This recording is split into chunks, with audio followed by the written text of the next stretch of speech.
Thank you so much for joining me today on Coffee With. We've taken a step uptown a little bit, and we are at City Hall with our guest, Alderman Michael Mayfield. Michael, thank you for joining me today. I know that right now we're filming this on Tuesday, May the 17th, and we're just about 48 hours away from the crest, and I know you have a lot going on, so I appreciate you taking what precious time you have to sit down and talk to us. And we'll get to the flood, because of course that's what we want to talk about. But before we get to that, how many years have you been an alderman? I've been an alderman about 5.5 years. I was with the Board of Supervisors for almost 10 years before I came over to the city. And what district did you have? I had District 2 when I was in this with the county on the Board of Supervisors, and I'm in the North Ward with the city of Vicksburg. And what is the North Ward? What does that cover? It encompasses pretty much all of old Vicksburg before the annex years ago. Usually, if you look at the boundaries of Beaumont Avenue back to the interstate, all the way back to 61 North Bypass. So it pretty much encompasses all of old Vicksburg. Now, are you an old Vicksburger? All my life. You're born and raised here? Almost 54 years. And you came from a huge family, didn't you? Oh, yeah. Very, very. How many brothers and sisters do you have? 13 brothers and sisters. Holy cow. So there's 14 of you, or? Yeah. Wow. And are you the baby, or? Oh, no. Smack dab in the middle. Smack dab in the middle. I would never have guessed that, Michael. Like my dad always said, I'm smack dab in the middle. So what made you interested in getting into, I guess you could say, politics, you know, as supervisor and now as alderman? Well, the political field is very intriguing. There's a lot of aspects that you have to deal with on a daily basis, especially when you have to deal with employees and then you have to deal with the public. When I say the public, I'm speaking of individuals, I'm speaking of businesses, industries, other elected officials on a much higher level. It just encompasses so many different avenues and people on a daily basis until you just get to the point that you learn the whole 9 yards. And things are never easy as an elected official. You know, some people think because you wear a necktie or you drive a Crown Victoria, then you have it easy. Politics is never easy. You have a lot of decisions to make. And more often than not, you're making decisions that affects people's lives. And that's serious, because one bad decision can affect someone or a host of people in a negative way. But you try to study, you try to always do your homework, you try to dot your I's, you try to make sure your T's are crossed, and then you watch your P's and Q's. That's politics. That's politics. You're right. You're right. Now, when you say dot your I's and cross your T's, I know one thing that you're kind of known for and probably a little bit proud of is that you don't mince words. Well, it's easy to tell somebody what they want to hear. More often than not, politicians get in trouble because they'll tell people what they want to hear. And I don't have much for politicians like that. I know some of them personally, but I don't have much for a person that will walk up to you as an elected official and tell you what's good for the moment. I've gotten in trouble before because of being blunt. Some people call me arrogant. Some people call me foolish. I don't care. But I'm going to tell it just like it is. And I'll do that until the day I leave on my own or till they send me home. I'm not going to change that. Well, that's a good quality to have, Michael. And that is what you're known for, really. Now, you know, I'm from Louisiana, and we have Napoleonic law there. It's a little bit different from all other states, and so we don't have aldermen and all that. So just give me the basic history lesson or government about the structure of the government in the city of Vicksburg. We're under a mayor that is elected at large. The mayor in the city of Vicksburg is elected from the entire city of Vicksburg. If you live outside the city limits, of course, you can't vote in the city. Not supposed to vote in the city. You have a North Ward alderman, who is myself, that represents approximately, by census numbers, half of the people in the city of Vicksburg. Not structures, but by people. They're split down the middle. You have a South Ward that represents everything from that dividing line of the North Ward to the very edge of the county, south, and that is Alderman Borne. We're charged daily with taking care of the business of the city. There are some people that think that the police chief can hire you, police chief can fire you. He can't. The human resources director can't hire you, they can't fire you. The only people with the city of Vicksburg that can hire and fire is the board of mayor and alderman. Mm-hmm. Now, it goes by a majority vote. If 2 out of 3 says yes, you're hired, or you're kept on your job. 2 out of 3 says no, you didn't win. Simple. I think we have a good board. I've heard all kinds of innuendos, but if you spend your time worrying about what people think, people's opinion, then you're not going to get very much done. It becomes a distraction to the focus, doesn't it? Very much. Every human being has a right to their own opinion. That does not make their opinion good. It doesn't make it bad.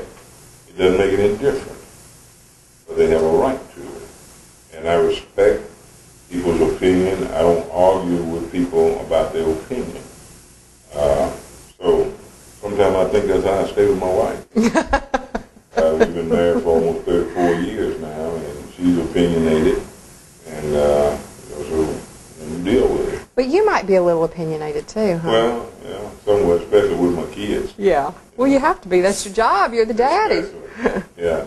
But being an alderman for the city of Vicksburg is a powerful position. It's a rewarding position, being able to deal with people every day. We have approximately 530, 540 in that arena as far as employees, full-time employees.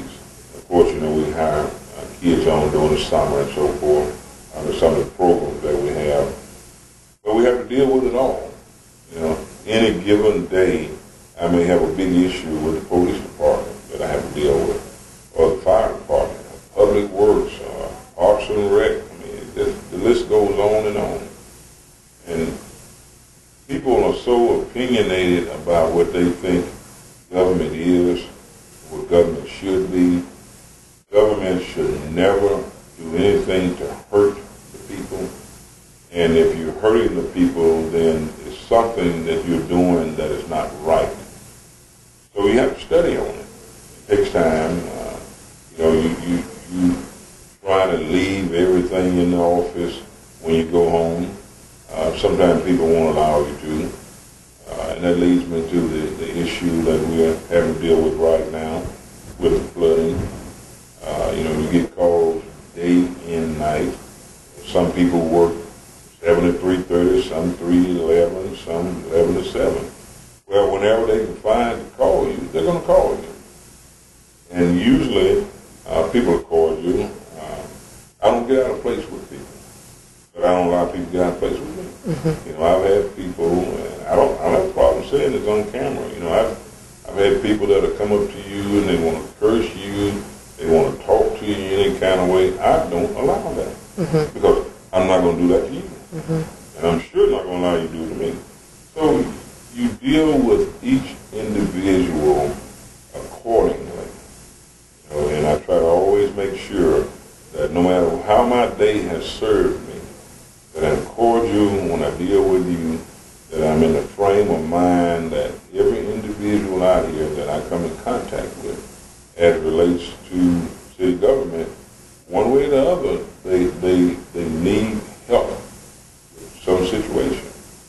Well, Michael, I know that talking about the flood, sometimes I think people misunderstand when they don't see you on camera, they don't hear you on the radio, they don't see that you've been interviewed, you know, for different articles or whatever, that they interpret that as that you're not doing anything.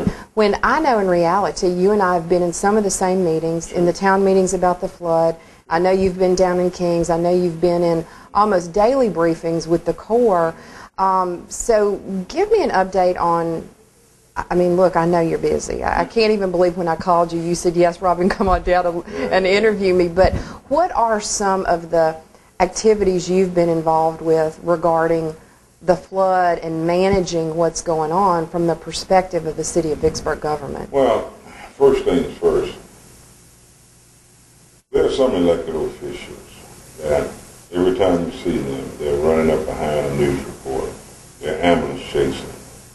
There are some that when they see a camera, they can't help but chase it. I never have done that. I don't run up behind news reporters. I don't chase cameras. So some people might have the idea, well, you know, I don't see him speaking very much in the paper. I don't see him on camera very much. That's not me.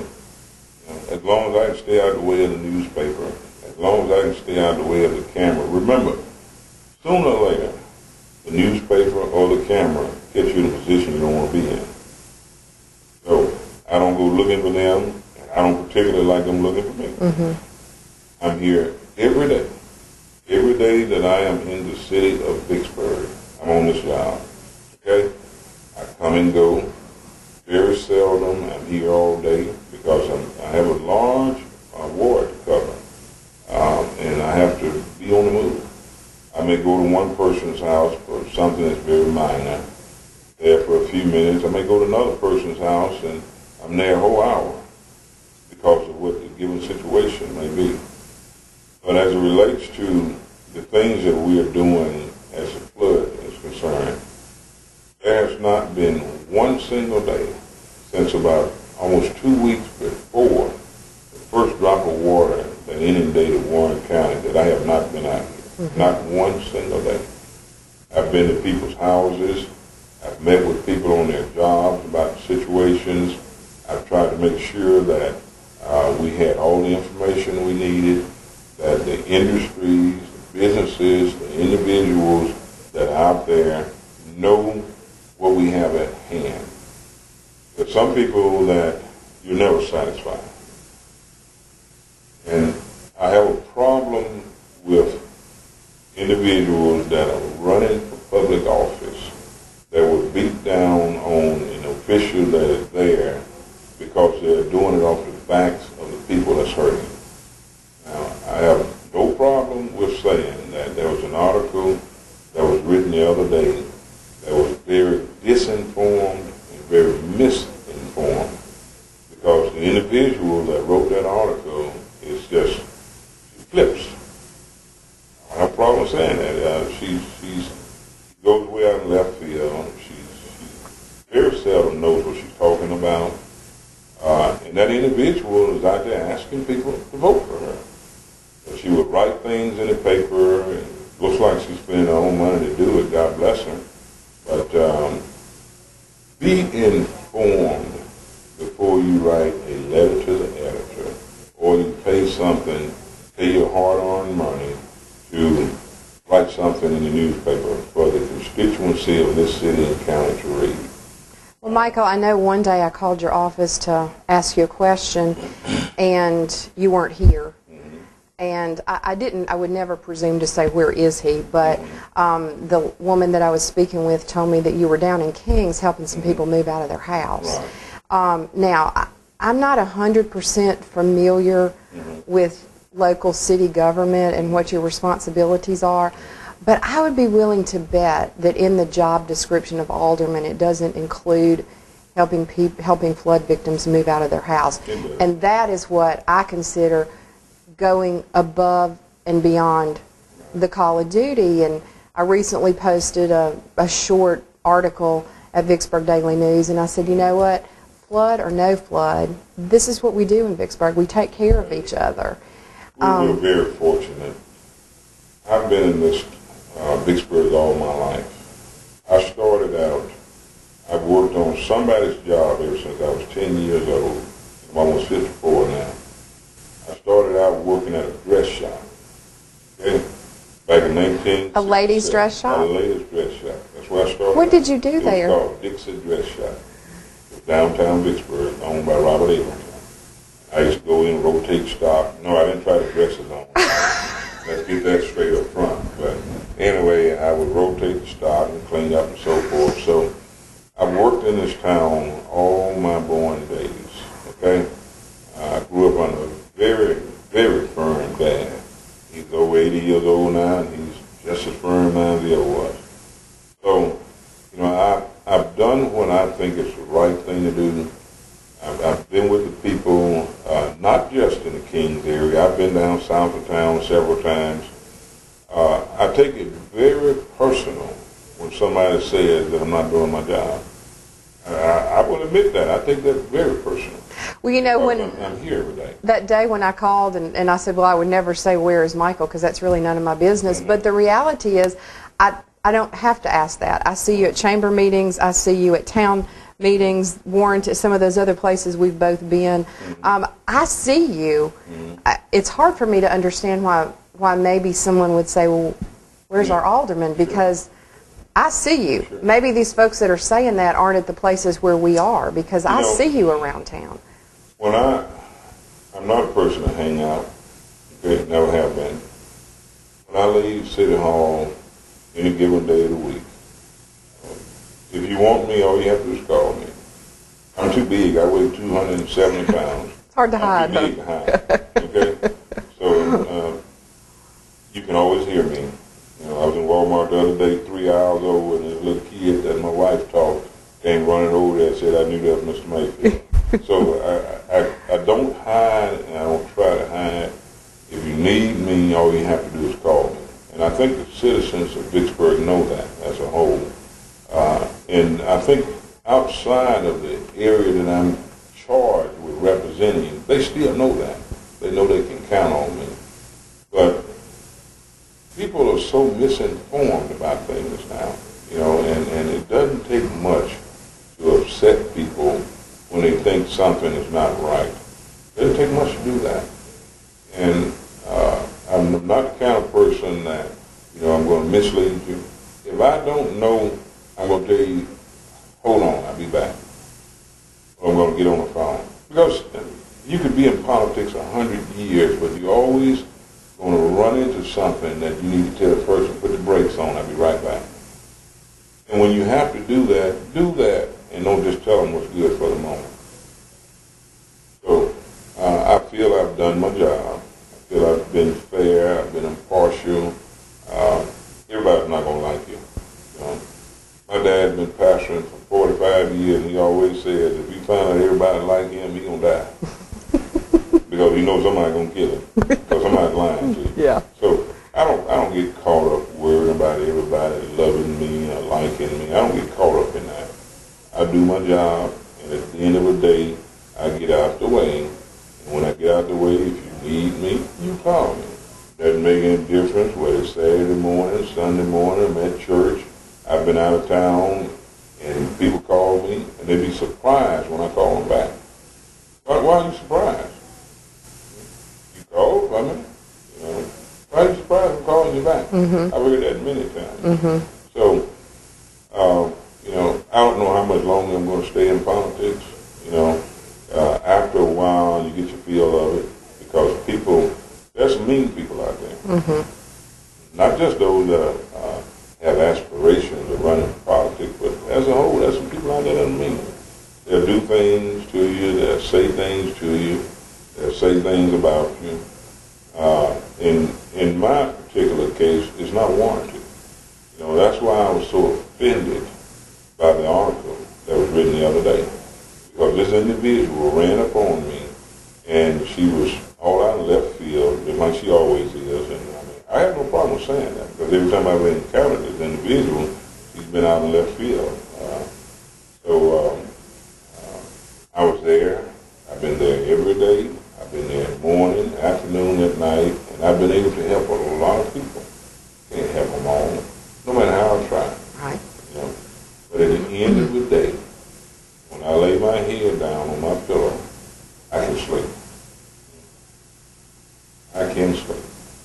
Well, Michael, sometimes I sleep a little too hard. One way or the other, I can sleep when I go home at night. like I said, I see you out there. I know what you're doing.